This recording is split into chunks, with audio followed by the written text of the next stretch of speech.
Alhamdulillah Rabbil Alamin wa sallallahu wa sallam ala al-mab'uthi rahmatan lil alamin wa alihi wa ashabihi wa tabi'ina ila yaumiddin amma ba'd.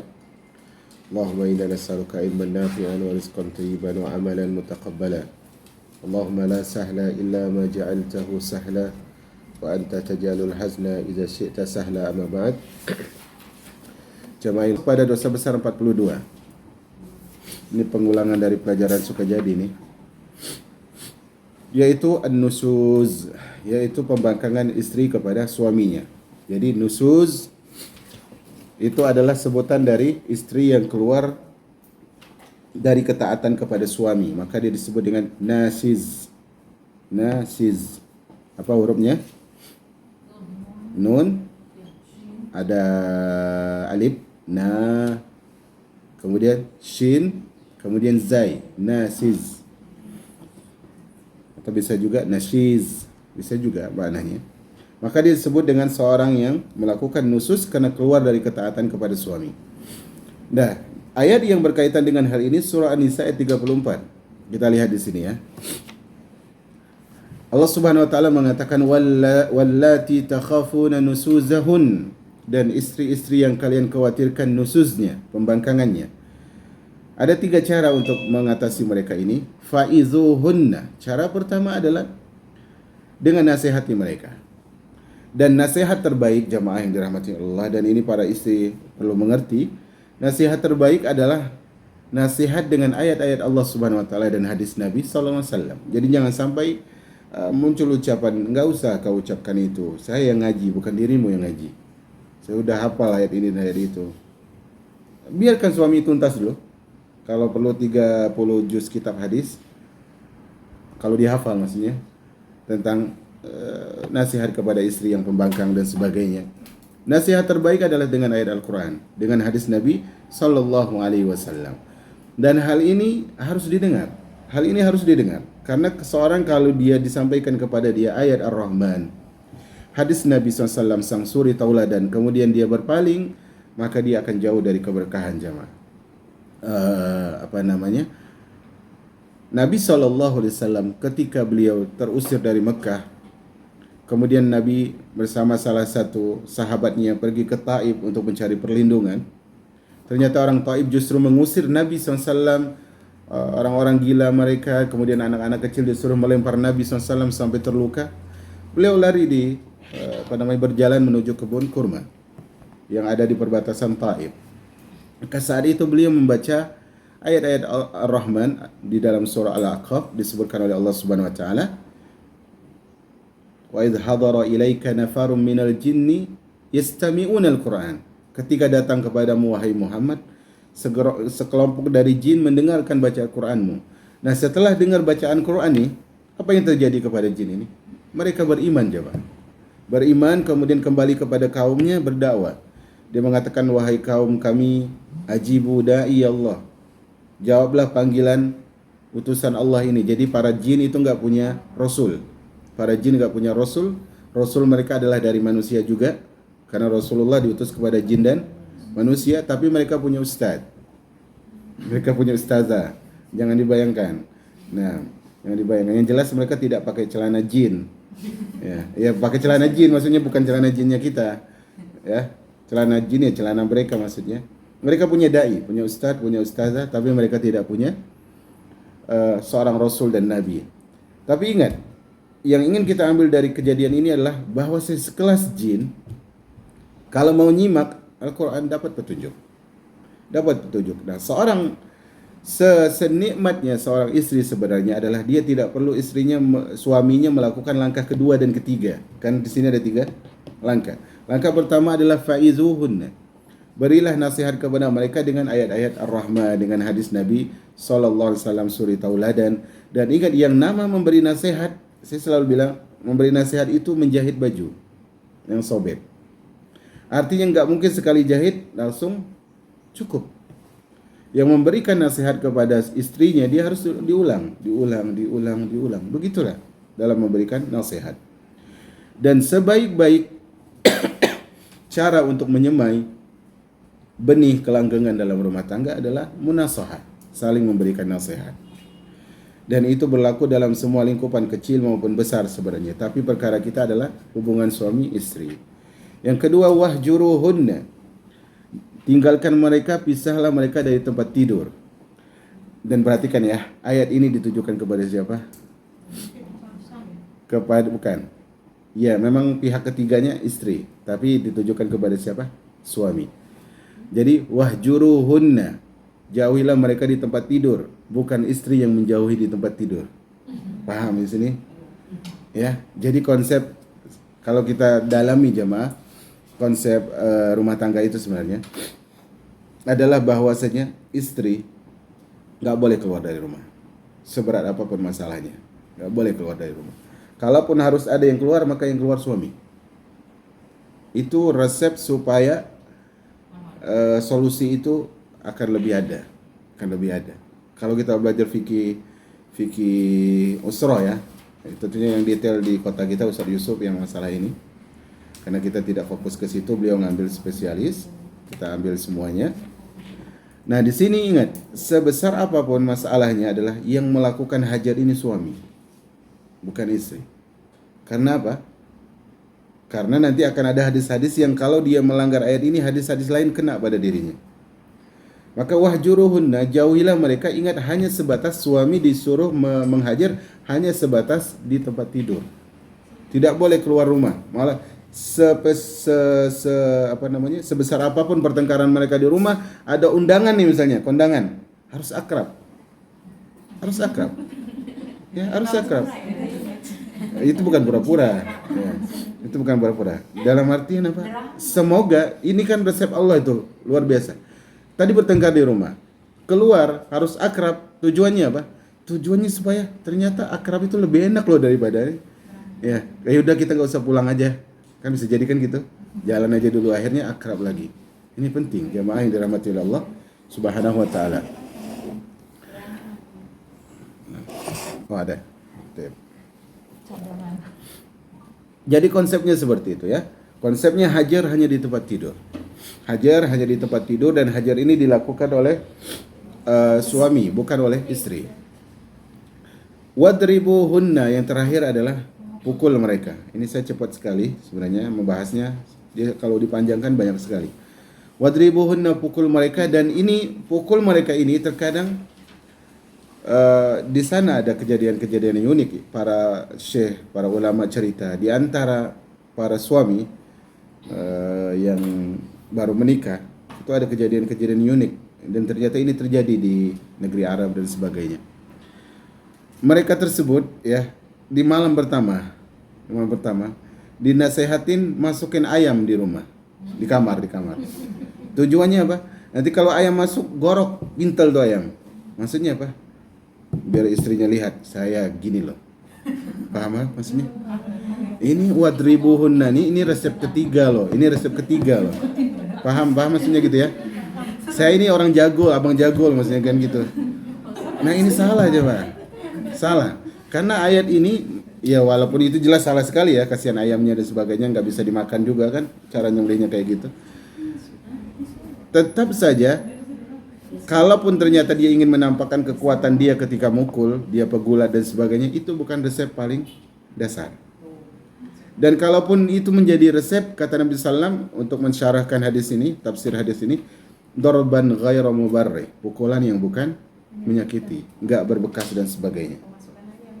Nah, ya nggak apa-apa, percikan nggak apa-apa, percikan, nah, suapin kan gitu. Nah, biasanya kata Nabi SAW, la tatribul wajah, jangan memukul wajah. Nanti kita akan bahas di hadis ini, insya Allah kita akan syarah. Singkatnya adalah dalam nusyuz ini hendaknya hal ini diperhatikan. Kalau bisa langkah kedua itu tidak perlu. Langkah kedua, dan saya kira semua lebih berpengalaman, bahwa wahjuruhunna wadribuhunna, hajar dan pukul ini sangat tidak nyaman. Hajar dan pukul itu sangat tidak nyaman. Jadi kira-kira gini, mana yang lebih enak? Kita lihat ya, mana yang lebih enak? Melihat daun yang bergerak, yang tidak bersuara, atau melihat orang rumah yang tidak bersuara? Mana yang lebih enak? Daun. Daun. Ini kok bersuara. Enggak enak sama sekali. Makanya wahjuruhunna, hajarlah mereka ini, diami, jauhkan dari ranjang. Itu tujuannya adalah untuk mengajarkan kepada kita bahwasanya hajar ini dijadikan tengah-tengah ketika memang semua nasihat udah gak bisa. Semua nasihat udah gak bisa. Barulah dihajar. Karena asalnya apa? Asalnya orang bersalah kan ditegur. Dan kalau udah susah negur baru diam. Dan ini diam itu gak enak sama sekali, jamaah yang dirahmati oleh Allah Subhanahu wa taala. Bahkan kita naik pesawat, secepat awan pesawatnya kalau nggak ada suara mesinnya, ngeri juga. Itu padahal maksud Anda gini lah ya. Kan kita kan kalau pesawat kan komen bising kali kan gitu ya. Tapi kalau pesawat ini nggak ada suara pun nggak enak juga. Apalagi ini adalah orang yang serumah dengan kita dan sebagainya. Nah ini fa'in ata'nakum. Ini kata Allah menutup ayat. Fa'in ata'nakum, kalau ternyata wanita itu taat kepada kalian, fala tabghu alaihinna sabila, maka janganlah mencari-cari jalan untuk menyusahkannya. Jadi kalau dia udah baik lagi, jangan sampai dikasuskan. Itulah kalau coba dari kemarin gini, udah ini masalahnya udah selesai. Karena kita memang tidak bisa merubah, memang nggak puas ya. Iya, maksudnya gini lah. Ayat ini ingin mengajarkan kepada kita bahwasanya kalaupun kain yang sudah jangan saya jadi nggak konsen ya. Ya, lupa jadikannya. Kalaupun ternyata sebagus-bagusnya benang tadi yang kita sulam menjadi kain, yang namanya sudah jadi kain, kalau udah dibongkar lagi tetap tidak indah benangnya itu, jamaah. Maksudnya gini. Maksudnya kita udah baik nih, udah tadi masalah kemudian baik, ibarat kain yang udah jadi, kalau ditarik lagi masalahnya satu jadi nggak bagus. Nanti biarlah yang itu berlalu dan sebagainya. Ya, artinya adalah jangan menoleh kepada jejak. Intinya ibarat orang yang berkendara terlalu lama melihat spion pun bahaya hidupnya. Bahaya. Nah, wallahu a'lam bishawab. Kita nggak cukup waktu kalau panjang. Kita lanjut. Hadis Nabi sallam, idza da'a ar-rajulu imra'atahu. Ini berapa waktu lalu ada salah satu ummahat tanya kepada saya tentang hadis ini. Saya katakan ya bukan urusan saya. Dia mengeluh, "Ustaz, kenapa hadis ini harus ada? Kenapa hadis ini harus ada?" Saya kata bukan urusan saya. Kenapa harus perhatikan hadisnya? Idza da'a ar-rajulu imra'atahu. Apabila seorang lelaki memanggil istrinya, itu suami, ila firashihi, ke tempat tidurnya, falam ta'ti, kemudian dia tidak memenuhi, fabata ghadban, kemudian suaminya bermalam dalam keadaan murka, marah, alaiha la'anat hal malaikatu hatta tusbih, maka malaikat melaknat sampai dia masuki waktu subuh. Kenapa harus ada, Ustaz? Kan capek Ustaz nyuci, capek ngurus anak. Kenapa hadis ini harus ada? Kenapa Anda nikah, kan begitu? Ya, itu jawaban yang paling ngeyel sebenarnya. Kadang orang ngeyel harus dibalas ngeyel. Ya, tapi lihat dulu lawan bicaranya siapa. Nah, hadis ini jamaah yang dirahmati oleh Allah Subhanahu wa taala mengajarkan kepada kita bahwa seorang istri di dalam masalah yang itu adalah hak suaminya, dia tidak melihat pada dirinya. Dalam artinya saya capek atau tidak, saya ini letih atau tidak, bukan itu urusannya. Urusannya di sini adalah Allah menyuruh menunaikan hak suami, yang hal ini kalau tidak ditunaikan menjadi bola api yang liar. Dan ini bahaya jemaah yang dirahmati oleh Allah Subhanahu wa taala. Entah cari saudari, enggak apa-apa. Kalau mau nolak cari saudari. Paham maksud saya? Ini direkam loh. Kalau mau nolak cari saudari ya. Ya, cari ini ya, cari rekan yang lain untuk cuci baju suami, untuk masak buat suami dan sebagainya. Kalau mau nolak, kalau enggak ya silakan praktikkan hadis Nabi sallallahu alaihi wasallam ini. Dan sebenarnya kalau saya tidak leluasa menjelaskan hal ini, kajian Ustaz Khalid sekiranya banyak tentang hal ini dan beliau cukup tegas menjelaskan hadis ini. Tentunya singkatnya dari hadis ini jamaah yang dirahmati oleh Allah, di balik hadis ini adalah tujuan hidup seorang wanita itu sebenarnya adalah meraih ridho dari segala pihak. Ridho pertama, ridho suaminya. Ridho kedua dalam hadis ini adalah ridho malaikat. Nanti kita akan sebut hadisnya berbicara tentang ridho Allah Subhanahu wa taala. Ridho suaminya, ridho malaikat. Kemudian yang ketiga nanti ridho Allah Subhanahu wa taala. Enggak apa-apa akan ditulis awal ataupun nanti, itu tidak masalah. Dalam lafaz lain disebutkan idza batatil mar'atu hajira.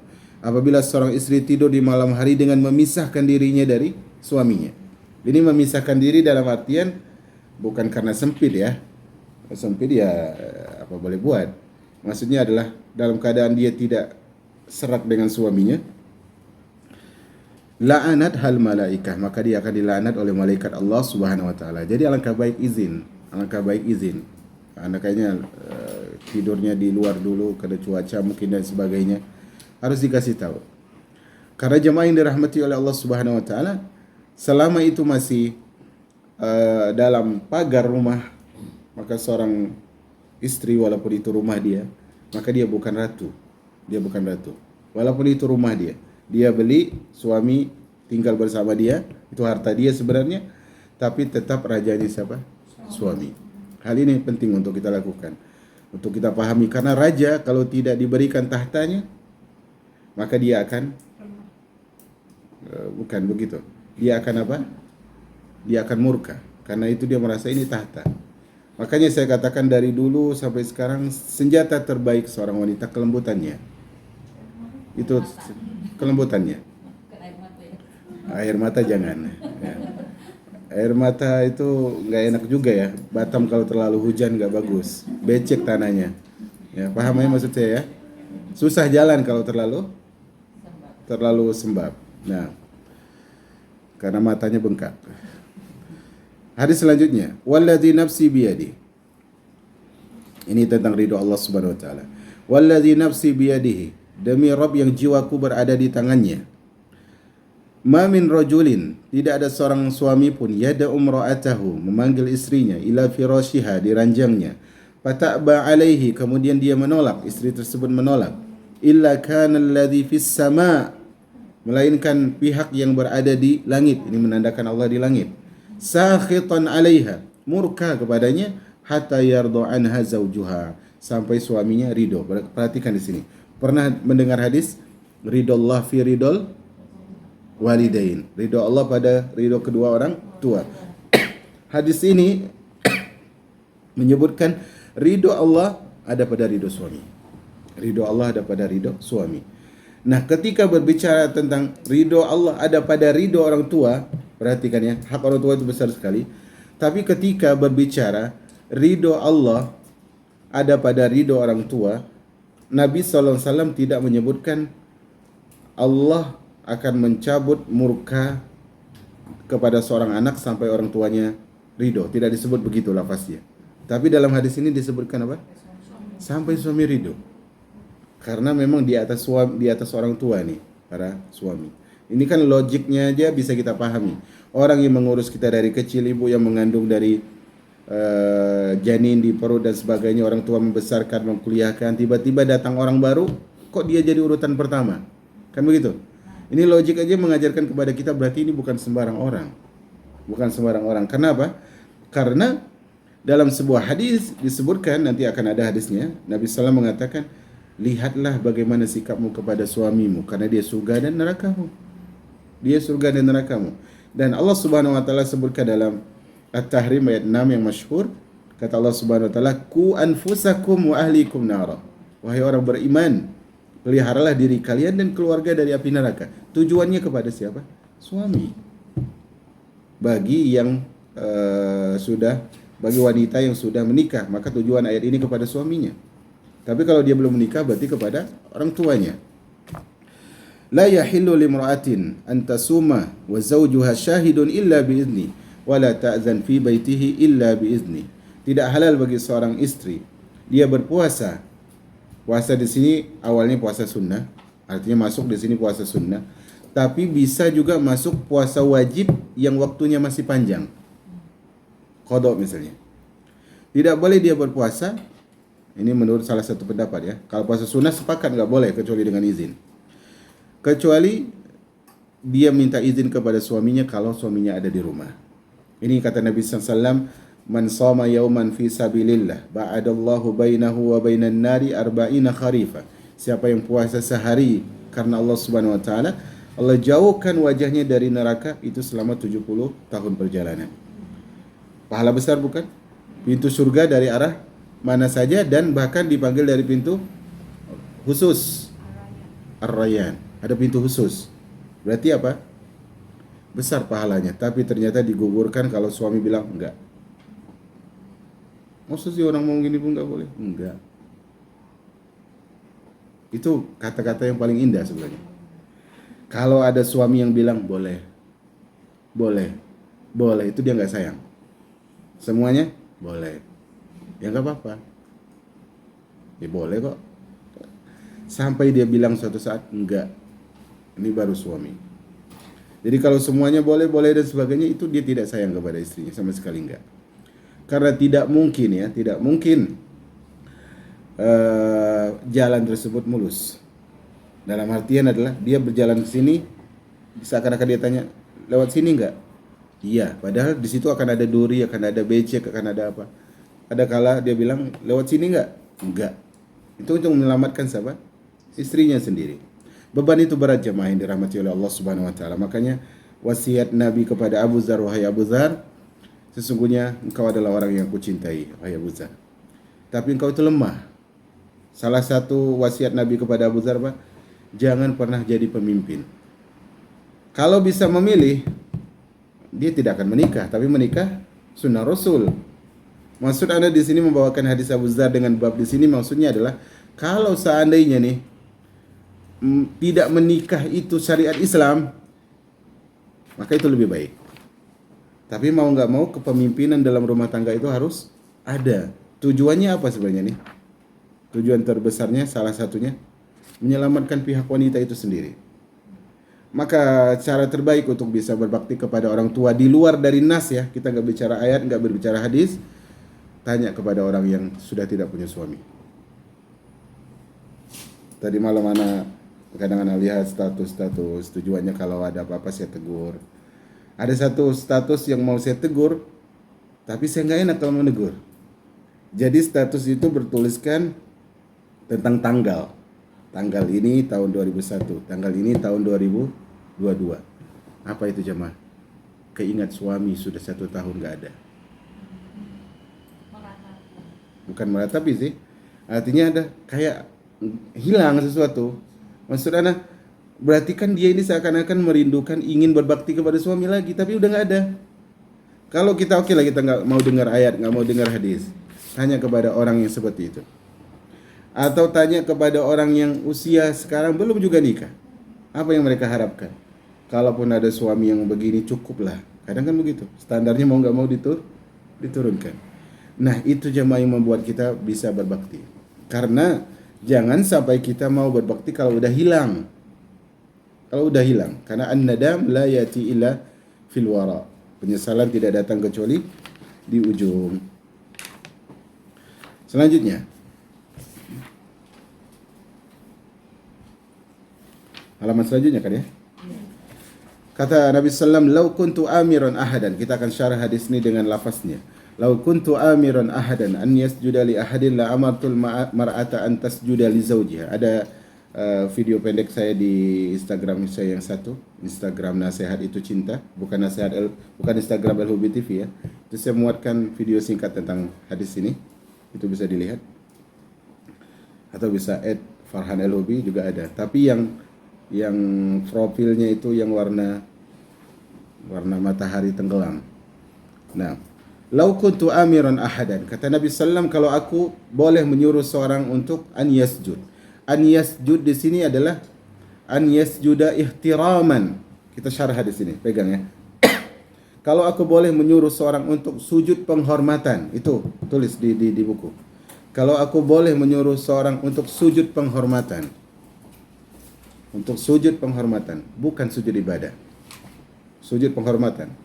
Maka aku akan suruh wanita untuk sujud kepada suaminya.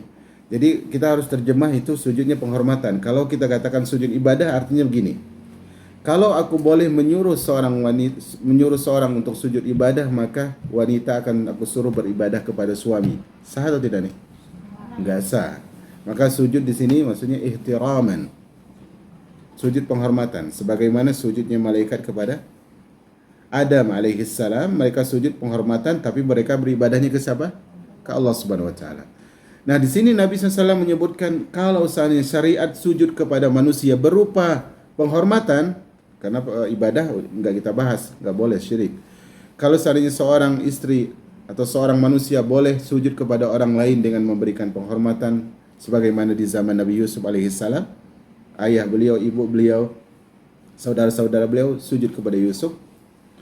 Tapi sekarang udah enggak boleh di syariat kita. Maka seorang wanita lah yang akan disuruh sujud. Penghinaan yang luar biasa. Dan makanya ini dianut oleh orang-orang yang seperti agama Hindu, agama Buddha dan sebagainya, karena mereka punya konsep seperti inilah pengabdian. Tetapi dalam Islam nggak boleh. Tapi kalau boleh, kata Nabi, satu-satunya ini yang aku suruh. Ini luar biasa jemaah yang dirahmati oleh Allah Subhanahu wa taala. Sementara Rasulullah sebutkan apa? Posisi terdekat seorang hamba dengan Rabbnya ketika dia sujud. Berarti dengan sujudnya istri kepada suami, itu seakan-akan Allah ingin mengajarkan kepada kita, kalau boleh ya, ini sekali lagi nggak boleh, bahwasanya harusnya tidak boleh menjauh dari suami, baik dari sikap, baik dari fisik, baik dari apapun, kecuali dengan izin dari suami itu sendiri. Kemudian Nabi bersabda kepada salah satu wanita Ansar yang datang kepada beliau SAW, yaitu bibi dari Ibnu Mihsan, unzuri aina anti minhu. Perhatikanlah bagaimana sikapmu terhadap suamimu. Fa innahu jannatuki wa naruki. Sesungguhnya dia adalah surga atau nerakamu. Di sini surga dan nerakamu. Artinya apa? Kalau sikapmu adalah sikap yang tidak baik dan itu membuat dia tidak ridho, maka neraka. Perhatikan jemaah yang dirahmati oleh Allah. Saya kira suami para ibu-ibu berbeda tipe-tipenya. Tetapi untuk menyatukan semua tipe, lihatlah kisah dari Asia, istri Firaun.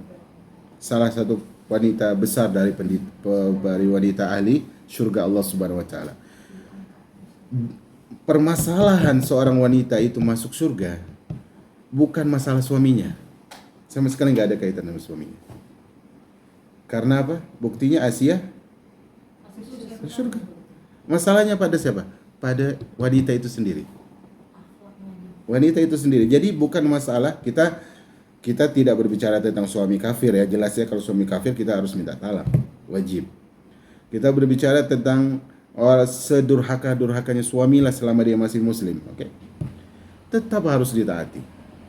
Karena yang kita ingin dari hidup ini adalah kita harus tahu bahwasanya kemarin saya sebutkan di hari Ahad di Saung Sunda, la ta'tamid ala ahad. Jangan bersandar kepada siapapun. Cara kita hidup agar tidak kecewa itu adalah tunaikan hak kita, minta dari Allah hak kita. Karena kalau kita minta hak kita dari orang lain, istri minta dari suami, suami minta dari istri dan sebagainya, orang tua ke anak, anak ke orang tua dan seterusnya, enggak kesampaian kita. Cita-cita kita lebih tinggi daripada kemampuan manusia. Dari kisah Asia, bisa kita ambil bahwasanya sedurhaka apapun seorang suami, istri tetap bisa masuk surga, yang penting dianya. Atau lebih dari itu, orang akan mengatakan enak ya, antuna punya suami bisa masuk surga dari arah manapun. Saya enggak punya suami, susah. Maryam, ibunya Nabi Isa alaihissalam, enggak punya suami. Penduduk surga? Penduduk surga. Yang penting personnya adalah kita. Makanya kemarin bukan take and give, tapi apa? Give and give. Kasih. Kok dia belum balas ya kebaikan? Bukan dia yang membalas. Kalaupun nanti dapat balasan lewat dia, itu operan dari Allah Subhanahu wa taala. Tetap Allah yang ngasih. Nah, ini jemaah yang dirahmati Allah, agar enggak jadi beban hidup. Agar enggak jadi beban hidup tersebut. Makanya disebut dia surga atau neraka. Bukan disebut oleh Rasulullah, dialah yang membentuk surgamu dan nerakamu, tidak. Tapi dialah surgamu dan nerakamu, artinya kamu mau masuk ke sini silakan, mau masuk ke situ silakan. Sikapnya, jalannya, engkau yang beli tiket. Engkau yang beli tiket. Bukan dia yang ngasih tiket, tapi engkau yang beli tiket. Kemudian, dan ini hadis pamungkas sebenarnya dari semua bab ini, alangkah indahnya kalau hadis ini di akhir sebenarnya, atau di awal biar kita nggak bisa baca hadis yang lain. Kata Nabi SAW dalam hadis Abdullah bin Amr, la yanzurullahu ila mra'ah. Allah Subhanahu wa taala tidak akan melihat seorang wanita, yaitu seorang istri, la tashkura li zawjiha, yang tidak bersyukur kepada suaminya, wa hiya la tastaghni anhu, padahal dia tidak mungkin terlepas dari kebutuhan kepada suaminya. Mau nggak mau. Saya katakan kemarin di majelis Jumat di Sukajadi, hadis ini kita bacakan juga kalau nggak salah, atau di pekan sebelumnya, pekan ketiga, kita sebutkan bahwasanya sekaya apapun seorang wanita, seorang istri, semiskin apapun seorang suami, selama dia adalah seorang istri, dia nggak bisa mengatakan bahwa dia tidak butuh kepada suaminya, nggak bisa. Makanya saya katakan di salah satu akad pernikahan, saya katakan kata-kata ini, tapi sayang sekali pernikahannya pernikahan bukan teman pengajian. Jadi pas saya sampaikan mereka bising. Biasanya kalau teman-teman pengajian agak mudah mendengar. Saya sampaikan. Karena kan biasanya wanita yang membangkang itu kan karena apa, jemaah? Karena merasa bosan, sebel dan sebagainya. Saya katakan, ketika sepasang kekasih atau suami istri atau salah satunya sudah merasa benci kepada yang satu, ingatlah dulu masa-masa ketika saling memuji. Dan saya yakin di sini dulu banyak yang pacaran. Dikit ya? Ya udah nggak usah kasih tahu. Nah, artinya kalau saat ini ada benci sama suami, lihatlah dulu saat ketika begitu kasmaran sama dia.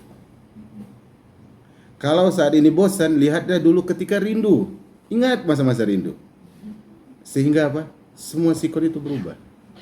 Sebenarnya kita dalam kamus hidup ini jangan pernah mengatakan tidak bisa sebelum berusaha.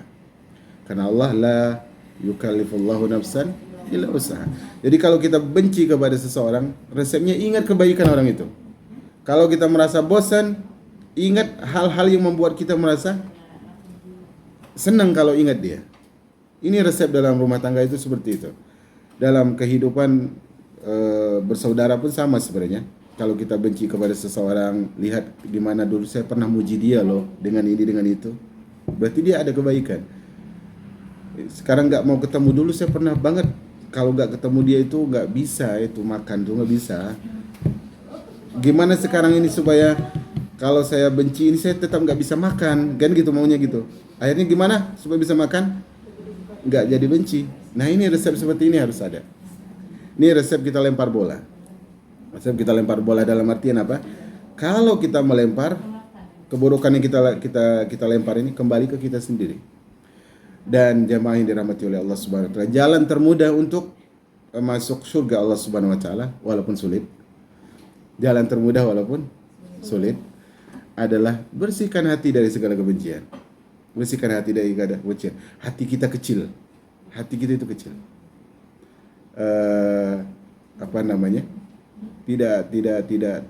Tidak bagus kalau yang kecil ini diletakkan kepada sesuatu yang tidak penting, terlebih benci kepada pasangan hidup. Ini tidak bagus sama sekali. Nah, siapa yang merasa dia tidak butuh kepada suaminya sehingga dia tidak mau bersyukur, konsekuensinya kan begitu. Maka kata Allah, la tastaghni anhu, dia itu mau enggak mau butuh sama suaminya, mau enggak mau butuh kepada suaminya. Dan ini konsepnya direnungkan, masing-masing pasti tahulah. Mau nggak mau dia harus pasti paham butuh dia kepada suami. Sekali lagi, kalau nggak mau peduli dengan hadis, dengan ayat, datang kepada teman-teman yang ditinggalkan oleh suaminya. Terakhir, 24 menit menuju asar. Man kharajat min baiti zawjiha, siapapun istri yang keluar dari rumah suaminya, la'anat hal malaikatu hatta tarji'u tatub, maka malaikat akan melaknatnya sampai dia kembali dan bertaubat. Ini jemaah yang dirahmati oleh Allah SWT. Makanya saya katakan yang keluar kalau ada masalah itu suami. Kalau memang harus keluar loh, itu suami, bukan istri. Bukan istri. Tapi Ustaz saya itu kalau marah harus ngemil banyak. Ada kan orang kayak gitu? Ada gitu. Ya udah pesen, jangan keluar. Pesen aja. Pesen. Karena apa? Jangan sampai bertukar dengan laknatnya malaikat. Nah, ini jamaah yang dirahmati Allah. Poin ini adalah poin yang sudah kita bahas berulang kali, makanya saya tidak panjang lebar. Dan insyaallah nanti pekan depan kita bahas yang selanjutnya masih berkaitan dengan hubungan kekeluargaan dan masalah makhluk bernyawa insyaallah azza wajal. Wallahu a'lam bishawab. Wa sallallahu ala nabiyyina Muhammad. Alhamdulillahi rabbil alamin. Ustaz, menarik Ustaz. Ya. Tentang keluar rumah itu Ustaz. Itu termasuk misalnya kita kesal sama suami pergi ke mall itu pulang nanti lagi itu termasuk ya Ustaz ya. Iya, nggak boleh loh. Hadis penutup. Nggak boleh, tanpa izin nggak boleh. Kecuali kalau diizinkan, dia diizinkan pun kita harus pilih-pilih sebenarnya. Harus pilih-pilih. Nanti ketemu pula teman yang juga sakit hati di situ. Iya tuh sama tuh, suaminya di mana-mana memang gitu. Kadang kita kalau kumpul tuh sesama ustaz-ustaz muda, ya Allah ustaz-ustaz muda, pada udah tua ya. Kadang kita bahas itu cuma bahas. Jadi kita kalau ngumpul itu bukan hanya sekedar ngopi. Makanya anak pada tegur, anak sempat sakit hati karena manusia loh. Ustadz kok ngafe. Anak sempat buat tulisan. Karena ucapan seperti ini kadang nggak bisa dibiarkan. Anak bilang mana yang lebih bagus? Duduk di masjid gibah, duduk di kafe bahas tentang umat. Mana yang bagus? Kan bukan masalah tempat oke lah jadi perhitungan, tapi orangnya itu. Nah kadang kita menjadi obrolan kita itu di majelis itu, kadang kita nggak tahu hukum, cuma kadang kita perlu pendapat rekan yang lain. Ustaz gimana ya? Ada yang bertanya nih. Dia sebel sama suaminya. Pernah ada kejadian gitu. Dia sebel sama suaminya. Jadi dia itu cara itu tadi saya bilang dia harus makan banyak supaya sebelnya itu hilang. Harus belanja supaya sebelnya hilang. Ana bilang salah satu yang Ana bilang apa? Itu justru sebenarnya melampiaskan sebelnya karena duit suami yang dipakai. Jadi nggak boleh jemaah. Keluar itu nggak boleh tanpa izin. Kalau diusir sama suami, Diusir sama suami lebih baik nggak keluar juga, nggak usah keluar. Kalau posisi suami lagi nggak ada di sini gimana itu? komunikasi. Ya komunikasi. Ya sebenarnya kita bahas di sini kan adalah apa? Masalah nusus. Masalah nusus maksudnya apa? Masalah kalau ada problem, kemudian dia keluar, itu yang pembahasan kita. Nah, itu pembahasan kita. Kalaupun pembahasan nggak ada problem keluar, itu kan adab, bukan dosa besar. Pembahasan yang berbeda. Kalau kita menampung istri yang misalnya dia tengah malam tuh keluar dari suami, terus dia datang ke rumah kita gitu, jadi kita gimana coba? Curhat Ustaz. Iya. Ya. Ya, mau ditolong, mau disuruh pulang susah, mau di. Betul. Seperti ini, pertama adalah suruh dia pulang. Suruh dia pulang karena bilang yakinkan dia bahwa ini solusi terbaik. Nanti kalau ternyata dia pulang, kemudian dia diusir dengan catatan dia diusir betul-betul sudah tidak diperkenankan, silakan. Tapi kalau dia ada masalah, kemudian dia cerita begini, suruh pulang dulu. Sampai dia mendapatkan titik terang, dia benar-benar nggak boleh di rumah. Karena nggak boleh jamaah menampung yang seperti ini. Karena orang ini orang terlanat nih. Jangan sampai hadis terakhir. Dia kembali sampai dia taubat. Dia kembali nggak taubat aja masih terlanat. Sampai dia kembali sampai dia taubat. Kita nggak boleh nampung. Kecuali benar-benar dia dikatakan udah nggak usah pulang. Misalnya begitu. Baru sementara bolehlah menampung. Tapi kalau bertengkar kemudian lari, suruh pulang dulu.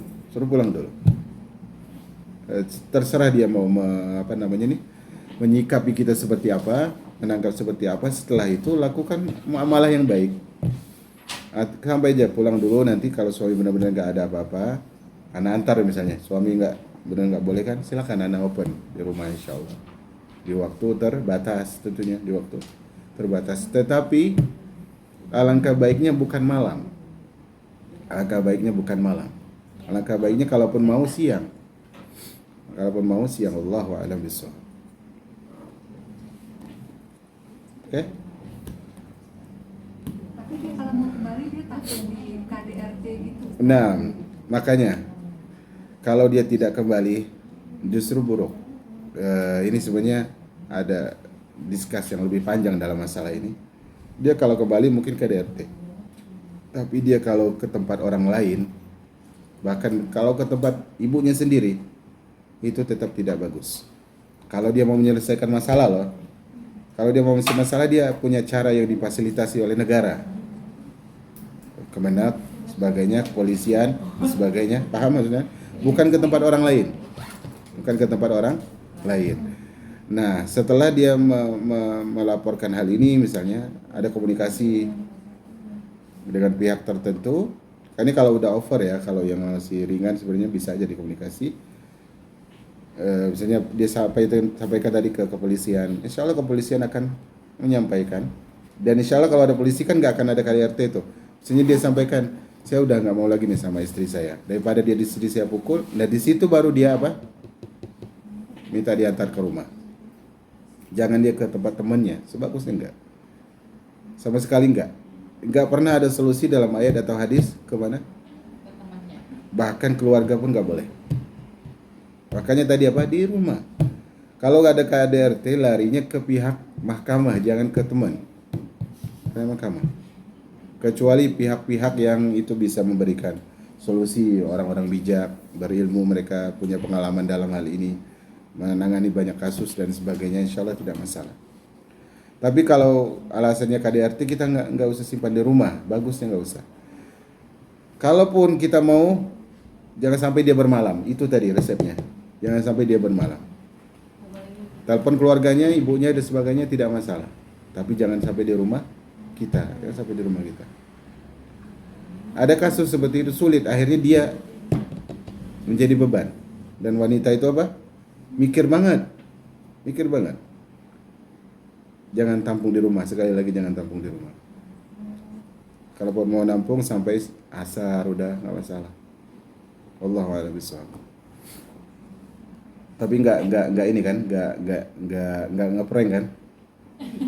Nah, ini negara kita cerai pun di prank. Udah cukup? Nah, jemaah yang dirahmati Allah Subhanahu wa taala. Ini dua pelajaran yang kita ambil. Pertama adalah tentang kahanah, perdukunan, ilmu nujum. Yang kedua adalah tentang rumah tangga. Sebenarnya ada kaitan ini antara nujum, dukun dan rumah tangga. Karena sebagian rumah tangga menyelesaikan masalahnya dengan datang kepada dukun. Dan ini tentunya tidak baik. Wallahu a'lam bishawab. Insyaallah kita lanjutkan di masalah berikutnya. Subhanakallahumma bihamdika asyhadu an la ilaha illa anta astaghfiruka wa atubu ilaik. Wassalamualaikum warahmatullahi wabarakatuh.